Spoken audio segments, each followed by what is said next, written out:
পর্দায় তিনি পুষ্পা, কারো সামনে ঝুঁকতে নারাজ। তবে প্রিয় মানুষের বিয়ের খবরে কেঁদে ভাসিয়েছিলেন চোখ। কে ছিলেন আল্লু অর্জুনের সেই প্রিয়জন?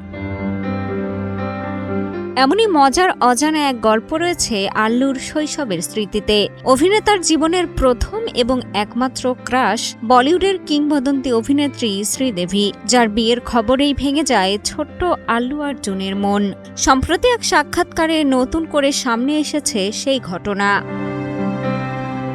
আল্লু জানান, শুধু সৌন্দর্য নয়, শ্রীদেবীর অভিনয়, পর্দার উপস্থিতি আর ব্যক্তিত্বে মুগ্ধ তিনি।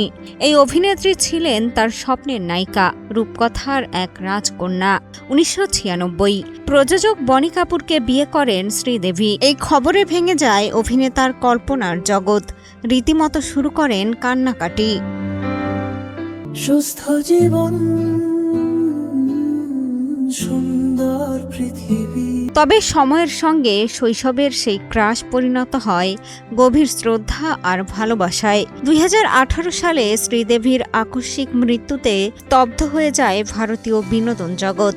সেই শোক স্পর্শ করে আল্লু অর্জুনকেও। শৈশবের ক্রাশকে হারানোর বেদনা আজও রয়েছে তার স্মৃতিতে।